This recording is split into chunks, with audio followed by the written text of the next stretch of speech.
This is the Horse Radio Network. This is episode 61 of the Dressage Radio Show on the Horse Radio Network. We would like to thank our sponsors, Kentucky Performance Products. They offer supplements designed to give you the most value for your dollars. Visit them at kppusa.com.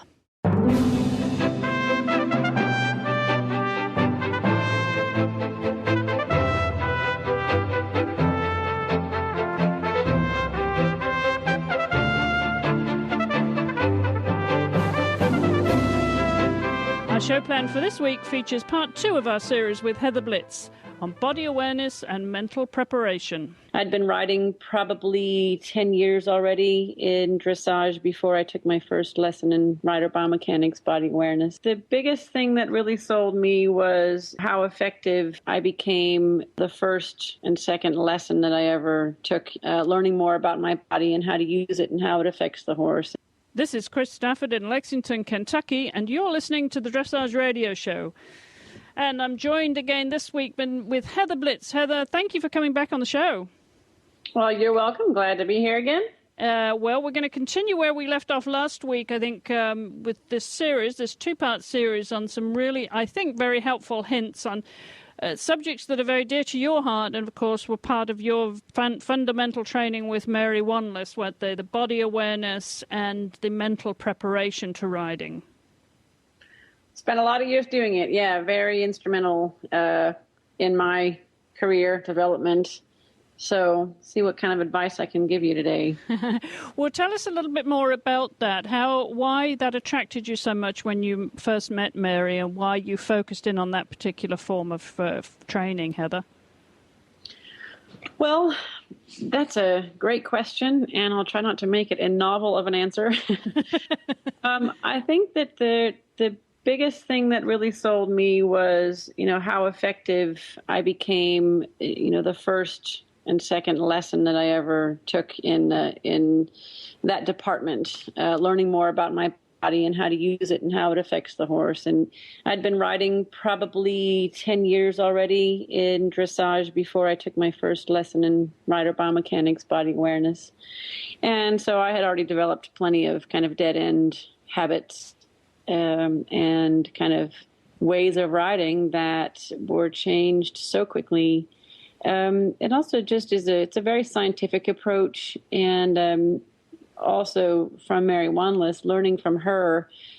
She is an instructor and an educator who uses such explicit language that you don't have to feel like you're not experienced enough to understand what she's saying. And a lot of other clinicians and trainers at all levels, lower level to international, tend to use words that if you know what the words mean, you'll be fine because you'll be able to make your body or your horse do something that relates to what the phrase means, even if the phrase isn't all that explicit. I mean, something as simple as more forward is a perfect example because that's used very, very commonly.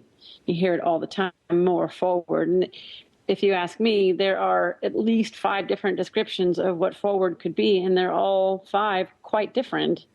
And then in a body awareness sense, you might have heard the term sit up or sit tall, straighten up, whatever. Some common terms like that, again, with each rider's body being different, each rider is going to have to access their body in a different way, most likely, to be able to answer that request. So the education that I got ever since I met Mary has just been very specific on terms that make sense. What is being asked of me is clearly enough understood. Something, for instance, instead of saying sit up, it might be, raise or lower the sternum, maybe engage the lats at the back half of your armpit, something like that that's really quite specific, that you can tell exactly what that means and what muscle in your body to activate when it's told to you, rather than sort of guessing, well, I wonder what sit up means. Maybe I'll change my rib cage. Maybe I will lean forward. Maybe I will, maybe until you try something and then you get yeah, that's it. So that can be sort of a more traditional language, but this system of body awareness and biomechanics that I learned is got so many different facets, so many different reasons for it to have been such an attraction to me, and I have just never even blinked about looking back or doing another system. I mean, of course, I've learned a lot about training methods and learned from the horses too, so it's an element that goes along with the whole picture, but it's just been huge. And you, of course, go around the country with your clinics, your Mind Your Riding clinics, and there you're just really you're perpetuating that philosophy. Do you find you get the same reaction from new students to this system who may have been training with other trainers and maybe new to this system? It's similarly to the way you responded to it when you first got to know it. Oh, absolutely. Almost every time, especially if they're new students. And, I love to see, of course, repeat clients and repeat students because I love to see their progress and how much they're working, and to add new layers onto what they've already worked on. That's really great.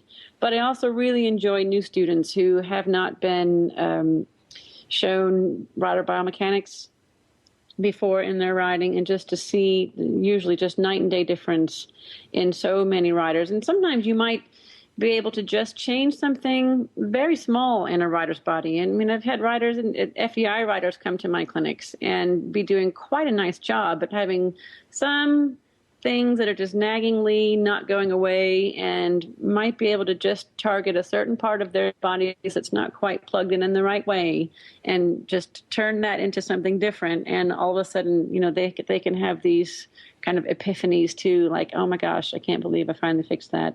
So I see it at all levels, at the training level riders, all the way up to the FEI riders, and the like revelations are almost equal, no matter what level they're riding. So I do see it a lot. Well, we're going to take that body awareness as our first segment this week, Heather, and really look into that, how to use your body evenly and find the balance between relaxation and correctly engaging your muscles. And, the first thing I would ask, if you don't have an awareness of your body muscles, or don't know what they're called even, some people might think, well, which one is she talking about? You don't use the Latin equivalent, I'm sure. You put it in layman's terms. Do you find that people get an awareness like of their body that they've never had before, and they understand the muscles in a way that they've never had before? Some, for sure, some. A lot of riders come to the lessons knowing quite a bit about their bodies, but, maybe they haven't thought about it in terms of being on the back of a horse. Maybe they've done it in the gym or in other gymnastics or yoga. A lot of riders are into other things where they might get that sort of awareness. So I would say more riders come to me with some, knowledge of different muscles and, the mechanics of their body in different ways. But, just that they haven't necessarily put it together in their riding. And, of course, some have that too. And if I'm teaching somebody and they don't know what a latissimus dorsi is, or the quads or the hamstrings, of course, I can easily point it out. And, knowing the names of the muscles, it, of course, isn't that important, just as long as if I say that place in the body, that they know where to respond in their body. So you can get technical on the names of different body parts, and that, I'm not superstar on that. I don't know all the names either, but I know what to access when I'm told what to change or what to do. And I just want to get that across with my students too. And if I ask them to strengthen or engage a certain part of their muscle, I just want to make sure that the words that I use gets that part of their body to react. So that's really the most important thing, more than, the actual Latin terms, or, having to worry about really studying the body in a way that would be hard, just memorization. Well, let's take a typical situation where you're at a clinic and you've maybe got some new riders, and you're going to evaluate them as they come in with their horse and they start to walk around and warm up, and you will begin to identify those areas of their body which maybe maybe has a weakness and they're not using correctly. Talk us through that initial assessment and how you get the riders to understand how to use their body evenly and find that balance between relaxation and correctly engaging their muscles? Well, if it's a student I've never seen before, I just let them ride around for a few minutes, walk, trot, canter both directions, nothing sophisticated yet, but just to watch them in their body and how they balance, and of course how the horse is balanced. Their body sort of texture or stillness, the tone of their muscles. The first thing I would probably look for, and it varies on the student or the rider, of course, because the weakest link is going to jump out at me, and I would start with whatever the weakest link is. But if I just was going to go through a sort of an order, sort of importance, the first thing is that the rider looks balanced, as if the horse doesn't need to be underneath the rider. If I could just make the horse disappear, like erase the horse from the picture by Photoshop, and the rider would land on the arena, I have to see that the rider would land on his or her feet and stay standing on their feet with their knees bent or whatever, but in a balance that they wouldn't fall forward or fall backwards if the horse just instantly disappeared and they landed on the arena. And if you think of that picture when you look at a new student or a new rider, that can lead you to what their weakest link might be, just in a side view balance question. And I think most riders, if I made the horse disappear by magic, most riders that I see would probably land on their feet and take a step. I kind of have to take a step backward to balance, or they would fall backward if you remove the horse really quickly. That's sort of a typical pattern. Some, of course, would tip forward, but most, I think, would tip backward. Another thing I might look for is whether the rider is in control of the tempo of the horse. In most cases, the horses are going slower than what the rider is asking, or the horses are going faster than what the riders would be asking for. And so that second sort of question or picture that I'm looking for can lead you to the next things that might be going right or wrong with the riders. And those are probably the two basic things to start with in new riders that I see. And that's almost enough to start out, because they can open up sort of a can of worms on almost everybody that I see. Maybe a third one might be, what would happen if the reins all of a sudden broke during a moment of a half halt? If the rider had some weight in the rein, just thinking when the hand is closed on the rein, or when there is pressure on the rein, what would happen to the horse and the rider if the reins just broke by surprise, is another really great question to just think about, where there might be resistances and sort of the rider relying on the horse or the horse leaning on the rider in places that shouldn't be. And that usually gives me a big idea about where the rider needs to change. Do you get riders that come in that might be a little bit nervous, might be a little bit apprehensive about riding in front of you for the first time and having to make changes that, just a total sort of unfamiliarity to them, and until they relax and get comfortable, you find that there is tension in their body that just needs to work its way out? Do you identify that with a rider and see them to be nervous and therefore it's showing in their body? Yeah, I think that can be pretty typical. Any rider that comes to a new clinician can have a sense of nervousness, and they may not show at first in the lesson what they really do and how they really ride at home, but perhaps that's how they ride at shows. If they're nervous riders, they might also get nervous at shows. So I don't criticize too much in the very beginning if I get the sense that the rider is a little nervous in the beginning. But I try to make the riders feel comfortable, that everyone is here in the same boat trying to figure out this nearly impossible sport of dressage. How to make it perfect, if that's possible.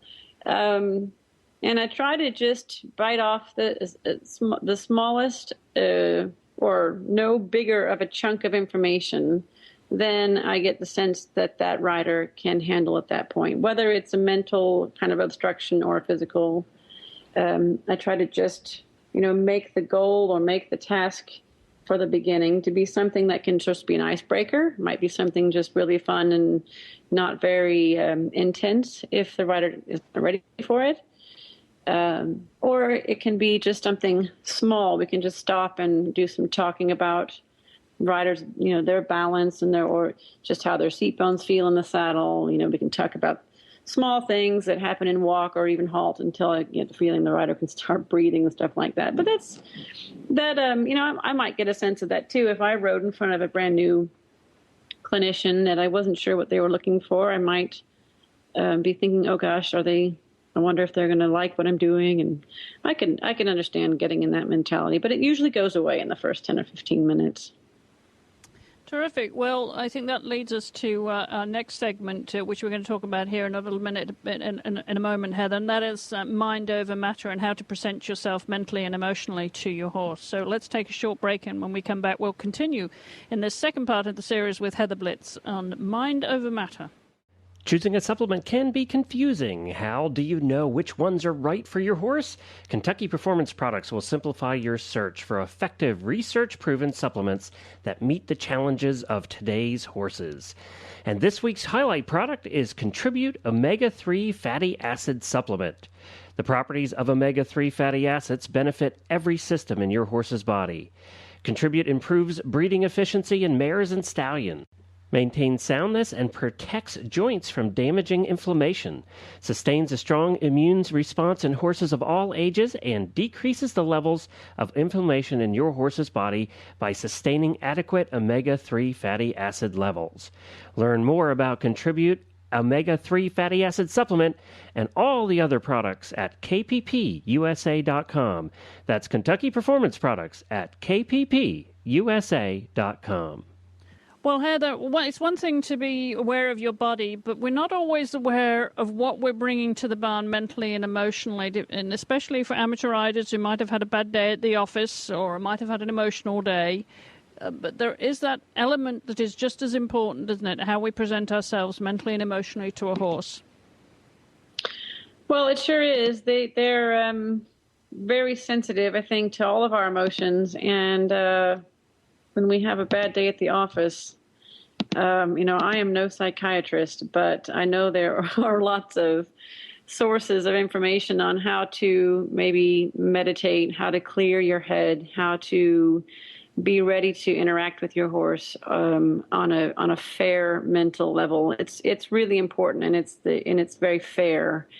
It can also happen the other way, that if you come out to the barn and you want to interact with your horse in a way that he's responsible to make your day really great, that can also be a little bit unfair, because it may not be his job to have to pump you up and make you happy. Of course, I mean, my horses are like my happy drug too. But, you just don't want to put your emotions, whether they're too happy or too sad, too fearful or too aggressive, in your horse's way, or in making it his responsibility. They're really very, very sensitive to all of your emotions, and they can definitely feel if you correct them with anger behind your corrections, then you're really going to go the wrong way. They can sense fear, probably, I think, more than any of your other emotions. And timidness and fear are really tough ones, and you have to feel like that you're dealing with a horse that you are at least confident enough to be around. Let's say if on a scale from 1 to 10, if 10 is the most fear you can feel and 0 is complete confidence, that I wouldn't suggest dealing with a horse that you feel more like higher than maybe a 4 or maybe a 5 on that scale. Anything more than that, and I think it's just not a good idea. And if that is the case, and fear is one of your emotions that you bring to your horse, then definitely seek professional help with your horse, and let somebody help you or your horse get past that which causes those fear issues. Fear is a really difficult one to have around horses, and anger, it's got to be second. It's just got to be complete not, it can't be that you correct your horse with any anger or emotion. And then, yeah, just the more they feel that you're confident in what you're doing and that you're happy for whatever they can give you that day. If they give you a good effort and they try and they trust you and listen, that you're very happy with them, and they definitely sense positive reinforcement. So all those things take such a clear, middle of the road kind of focused mentality when you show up to the barn. And if that's hard to get yourself in that place, you really have to consider, what other sources of information you can gather to learn how to get yourself there, because it's a big thing with horses. And I think the other thing we should say, Heather, that if you come to the barn having had a bad day and you think, well, maybe I just need some barn therapy and I'll get over this and I'll be able to ride my horse. But if you're just not in a good place, either physically or emotionally, but we're talking mainly about the emotional and mental state that, whatever you bring to the barn, it's okay to take a day off. It's okay to just go out for a hack and not expect your horse to work because you're just not you're preoccupied. There's a lot going on your mind for whatever reason. It's okay to give yourself a break too, and give the horse a break. Yeah, there is nothing wrong with that. Hard work every day is a good theory and a good concept and all, but not realistic. They need breaks. We need breaks, and there's always tomorrow. Yeah, and and remember that we do it for fun too. And you should be feeling good about yourself and about your horse when you go to the barn, whether you're the once a week rider or whether you're an amateur who's competing at the lower levels. Whatever your level of enjoyment and involvement with horses, it should be enjoyment. It should be fun. And you should be in a good place, because unless you are, you can't give yourself the best to your horse, and you can't expect the horse to respond to his best either. Well, that's true. And, fun, educating a horse is fun. So fun doesn't mean only that you're taking it really easy and, not being productive, because also really productive educational sessions with your horse, even if there's a little stress involved because it's a new thing and they really have to dig a little bit deeper to figure out a new thing. I mean, as long as that's also fun and it's not a matter of I must do this or I'm not going to be a good rider, or if my horse can't do this for me, then he's a bad horse. As long as it's just, also when you're productively educating, that's also got to be rewarding for your horse and for you. So that's a way to think about how it's fun in that case too. So galloping down the beach is a blast, but also riding and teaching your horse a little bit more about engagement in the ring is just as really satisfying, productive, kind of constructive work. Yeah, it's so hugely satisfying, isn't it, the whole training process? Well, I think it is. And I think the horses really glean from it, too, because they get confidence not only in themselves, but they get confidence in you as their fearless leader, as the one they respect for being so sure of themselves, and also kind and rewarding when that's deserved, too. So I really think the horses have a sense of satisfaction and just being, bettering, being better themselves. I really think they get a sense of that. Yeah, I'm sure you're right. Well, what do you do, Heather, if you come into the barn and things are just not in a good place for you mentally and emotionally? How do you overcome that? Are you able to leave it in the house? Do you go through a process to get yourself in a good place? So how do you make that adjustment before you get on a horse? Music really does a lot for me, and I can take selections off my iPod that I know get me in a certain place mentally, maybe not immediately, but... I thought you were going to tell us you sang then for a minute. Oh, I wish I could. No, you wouldn't want to hear that. And the place I sing is in my car with no passengers. No, but just listening to certain types of music, if I really have a lot of stress that I just can't stop my mind. I also do it if I can't sleep at night because my brain won't stop obsessing on something. If I come to the barn and I'm that way, I will either use it as a hack day, or I will listen to some music. That does a lot for me. But I have to have pieces that I already know, are sort of like meditation for me. So it's not just arbitrary music on the radio, but I have pieces that I know get me in the right mental place. And I'll do that if I really need to. All right. Well, you've opened the door to that one, Heather. So which pieces of music do you, what's your favorite tunes? What are the ones that you would zoom in on then, on your iPod? Well, it depends. Almost anything by Chopin will do it. That's a no-brainer to me. I also love, this is a big contrast, but I also love Radiohead. I don't know if you know that band, but that puts me in a zone that is just really focused and concentrated. And for whatever reason, it just is. And there are a few more, but that's to start with. Terrific. Well, there's quite a contrast there between Radiohead and Chopin. I know. Don't ask me why. There's no rhyme or reason. Well, I think that's great advice. Turn to music. It really does soothe the soul. Well, great advice all round, Heather. We really appreciate you spending time and sharing this with us. And if you want to find out more about Heather and her techniques, you just go to our website, heatherblitz.info. And also the links there to Mary Wanless's books. I know you've been the model for Mary Wanless's books, haven't you? Yep, I was, both on Arabella and on Otto. And, that was a nice thing to be able to do. Well, terrific. Well, hopefully one day you'll write a book, too, so we'll be able to link to that as well. Well, I have been asked that question, and I think one of these decades it might happen. All right. Well, I want to remind everybody that you can find our show notes, as always, on dressageradio.com or visit our fan page on Facebook. And don't forget, we're on Twitter as ever. We tweet away at Horse Radio and Chris E. Stafford. You can also contact me at chris@horseradionetwork.com. Shoot me an email with your questions, comments, suggestions. Always love to hear from you. And if you prefer, you can leave a voicemail for me at 270-803-0025. I want to thank our sponsors and our crew here for getting these shows out to you every week. And our thanks to our guest for this past 2 weeks on this special series, this two-part series with Heather Blitz. Heather, thank you so much for being with us.